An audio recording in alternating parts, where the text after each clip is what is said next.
Hello student, welcome to ma'am की class. आपके सामने है भारत का मानचित्र यानी कि मैप ऑफ इंडिया। और आज के मैप में मैं क्या नया बताने वाली हूँ और ये किस क्लास के लिए स्पेशली बताऊँगी। भाई ये वैसे तो 10th के लिए भी है यूज़फुल, सारे क्लासेस के लिए है, लेकिन खास करके 9th क्लास के लिए। ओके, 9th क्लास में कुछ जो आते हैं मानचित्र कार्य में वो मैं आपको बताने वाली हूँ। और यूपी बोर्ड में या फिर किसी भी बोर्ड में जो गवर्नमेंट की तरफ से मैप आता है आपको दिया जाएगा वो इस तरह के होगा। ठीक है, इस तरह से लाइन वाला नहीं होगा, ऐसे होगा। और इसमें आप कैसे भरेंगे ये मैं आपको बताने वाली हूँ, और किन किन चीज़ों को भरना है ये भी मैं आपको अभी बताऊंगी। तो लेट्स स्टार्ट। तो सबसे पहले डिमांडिंग जो था कि थार मरुस्थल बताइए मैडम कैसे भरा जाए। देखो, थार मरुस्थल जो है बेसिकली जोधपुर यानी कि इस वाले एरिया में होता है। तो ऐसा आपको मैप मिलेगा। अब आपको इसमें थार मरुस्थल को दिखाना है। ओके, तो आप यहाँ पर दिखाएंगे इतने एरिया में थार मरुस्थल। ठीक है, ये थोड़ा सा पाकिस्तान को भी लिए है, लेकिन हम लोग केवल ये एरिया थार मरुस्थल का, आई थिंक साफ दिख रहा है आपको। हाँ, थार मरुस्थल का ये एरिया आप दिखाएंगे। ओके, तो यहाँ हो गया थार मरुस्थल।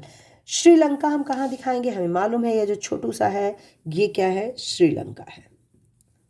ओके, उसके बाद है कोरोमंडल तट। कोरोमंडल तट कहाँ है, तो कोरोमंडल तट श्रीलंका के जस्ट ऊपर ये वाला जो तट होता है ये कोरोमंडल तट है। तो इसको हम दिखाएंगे कैसे, समुद्र में लिखेंगे, यानी कि इधर समुद्र है, कोरोमंडल तट। तो कोरोमंडल तट यहाँ से लेकर के यहाँ तक को, ये जो मोड़ है यहाँ पर, ठीक है, ये मोड़ है यहाँ से लेकर यहाँ तक, ये है कोरोमंडल तट। ओके, उसके बाद है उत्तरी सरकार। उत्तरी सरकार यहाँ देखिए, यहाँ से लेकर के यहाँ तक तो कोरोमंडल है, और यहाँ से लेकर के इधर का जो है उत्तरी सरकार है। उत्तरी सरकार ये तट है। तो कोरोमंडल नीचे साउथ में, इधर को उसके ऊपर उत्तरी सरकार, क्योंकि कोरोमंडल के ये उत्तर में है। तो कोरोमंडल तट, उत्तरी सरकार तट, वेरी इंपॉर्टेंट। इसको आप लोग समझ गए होंगे अभी तक कि कैसे हम लोग को दर्शाना है। कोरोमंडल तट यहाँ और उत्तरी सरकार यहाँ।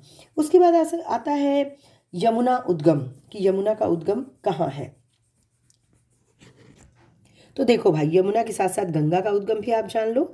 यहाँ पर जैसे आप देख रहे हो, ये इंडिया का ये जो उभरा हुआ ये गर्दन है, ठीक है, गर्दन के जस्ट नीचे ये उभरा हुआ जो है, यहीं पे है यमुना और गंगा दोनों का उद्गम। यमुना का जो उद्गम है यहाँ से है, और उसके जस्ट नीचे दो धाराओं में ऐसे बहती हुई भागीरथी, अलकनंदा, और यहाँ से देवप्रयाग है, और यहाँ से गंगा इधर को बहती है। तो यहाँ है गंगा का उद्गम और उसके ऊपर को है यमुना का उद्गम। ठीक है, तो इस पॉइंट को हम लिखेंगे यमुना और इसे लिखेंगे गंगा। भागीरथी अलकनंदा नहीं आता है, देवप्रयाग आए तो यहीं पे छोटा सा ऐसे बना के गोला आप लिखेंगे देवप्रयाग। यानी यमुना इसके पश्चिम की तरफ है, गंगा यमुना के पूर्व की तरफ है। तो गंगा उद्गम या गंगा नदी, यमुना नदी ये है, गंगा उद्गम यहाँ पे आप लिख सकते हैं और यमुना उद्गम यहाँ। तो ये आपको स्पष्ट रहना चाहिए कि उत्तर की साइड यमुना और उसके नीचे जो है दो धाराएं जब मिलती हैं, छोटी धाराएं, तो फिर गंगा। अब जब मैंने यहाँ पे पूरब की साइड उत्तरी सरकार और कोरोमंडल तट बताया, तो पश्चिम की साइड का तट भी मैं आपको बता दूं जो कि बहुत इंपॉर्टेंट है। ये जो नीचे की साइड है कोरोमंडल के समानांतर, यहाँ ये क्या है, मालाबार तट। मालाबार तट। ओके, कोरोमंडल के ठीक अपोजिट देखो मालाबार तट है, और इसके ऊपर की साइड यहाँ पर ये क्या है, कोंकण, इसे कहेंगे कोंकण। यानी कि इधर जो बंगाल की खाड़ी की साइड है कोरोमंडल तट, उत्तरी सरकार ऊपर में, और यहाँ है अरब सागर की साइड मालाबार तट और ऊपर कोंकण। इसके साथ साथ मैं सोच रही हूँ आपको झील भी बता दूं जो कि काफ़ी इंपॉर्टेंट क्वेश्चन में आएगा। देखो, कोरोमंडल तट जो है उसी में है पुलिकट झील। ये जो छोटा सा मुड़ा हुआ भाग दिख रहा है आपको यहाँ पर, ठीक है, ये क्या है, पुलिकट झील। ओके, पुलिकट झील यहाँ हो गया।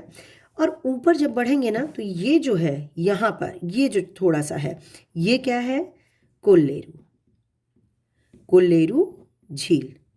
ओके। यहाँ पे ऊपर नीचे पुलिकट, उसके ऊपर जो थोड़ा सा है मुड़ान, ये है कोल्लेरू झील। और ऊपर में देखो यहाँ पे आपको थोड़ा सा गड्ढा अंदर की साइड दिख रहा है, ये है चिल्का झील। बहुत ही इंपॉर्टेंट है, मैप वर्क के लिए हमेशा ही आता है ये चिल्का झील। और एक और है नमक की झील, सांभर, नमकीन पानी की। कहाँ है? तो सांभर, रणथंभौर, थार, ये सब एक सेम साउंड कर रहे हैं। तो ये सीधे आप चले जाओ राजस्थान, ठीक है। राजस्थान में यहाँ आप सांभर झील ऐसे पश्चिम में लगा सकते हो, ठीक है। तो सांभर झील। हाँ, एक और है, एक और है, मैं यहाँ बता दूँ, बेम्बनाद झील। बेम्बनाद किधर है? ये जो आपको थोड़ा सा कटान यहाँ पे दिख रहा है, ये है बेम्बनाद, बेम्बनाद झील, ये साउथ में। ओके। तो झील कहाँ होगा? जहाँ पे थोड़ा सा कट होगा। ये बेम्बनाद हो गया, पुलिकट इधर को, पुलिकट के ऊपर कोल्लेरू, केल्लोरी के ऊपर, कोल्लेरू के ऊपर क्या है? चिल्का। और सांभर हमारा राजस्थान में नमक झील है। ओके। तो इतनी चीज़ें आपके लिए बहुत ही इंपॉर्टेंट थी, बाकी तो आप मैप में जानते हो। ये चीज़ें लगभग हर साल आती हैं आपके एग्ज़ाम में, 9th के SST के एग्ज़ाम में। आई थिंक कि आपको वीडियो अच्छी लगी हो तो लाइक तो ज़रूर करना। और चलो मिलते हैं दूसरे किसी डिमांडिंग वीडियो के साथ, क्योंकि ये डिमांड थी इस वीडियो की, मैंने ये बना दिया। और इसी तरीके से आप भरेंगे, कोई चिंता की बात नहीं, मैप आप ऐसे ही भरेंगे, इसी में आपको नंबर मिलने वाले हैं। ओके, चलो bye bye and take care.